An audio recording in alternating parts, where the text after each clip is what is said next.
Hello everyone, my name is Roli Viswakarma and now I am going to explain my major project credit risk modeling loan classification. Before I started this project, I have imported all the necessary libraries from Python and I have also loaded the loan detection CSV file and this is how it looks. Firstly, we perform the basic EDA. The purpose of EDA is to understand the data before applying machine learning model.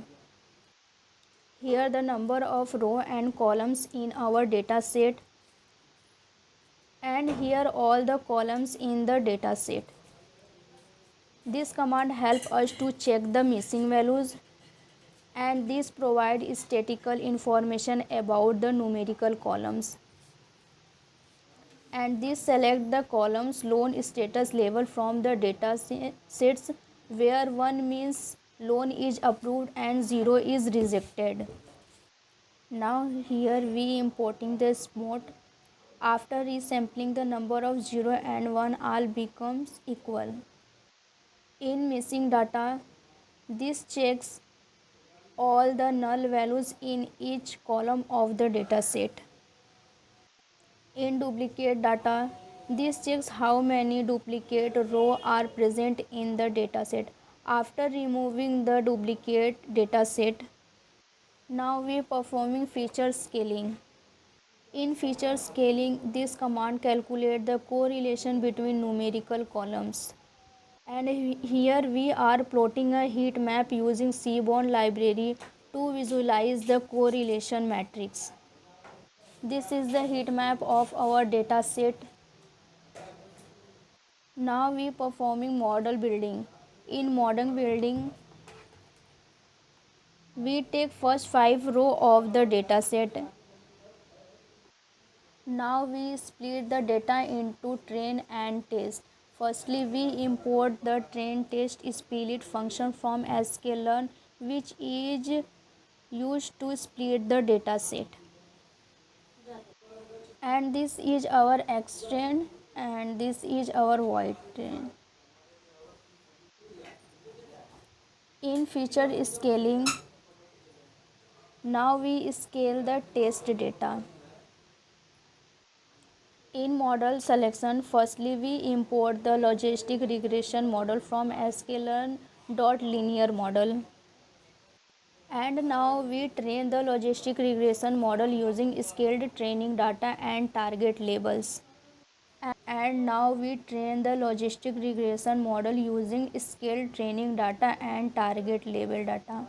And we print the training accuracy and test accuracy.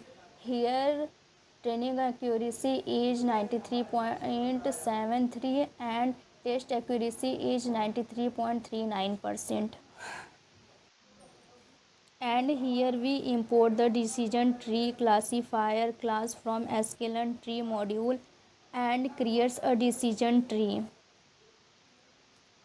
We take 5 levels and train the decision tree model using scaled training feature and target level. And D tree gives the accuracy and it prints both training accuracy and test accuracy. Here training accuracy is 72.96% and test accuracy is 72.35%. Now we reach the model prediction stage. This step where we trained model actually make prediction and display the first 3 row of feature and label. Here is our X train and here is our Y train. Now we importing the confusion matrix and generate a heat map using Seaborn library. This is heat map of the dataset. And now import another function to calculate the accuracy of the model. Accuracy is 93%. After that, import the classification report from sklearn.matrices and print the classification report from training data. And then generate a confusion matrix. And this display the confusion matrix as a heat map using Seaborn for better reliability. And this calculate accuracy of the correctly predicted samples. And at the last accuracy is 93%. That means the model correctly predicted 93 out of every 100 test cases. The model performs well on both training and test data. Hence, the machine learning model successfully predicted loan approved.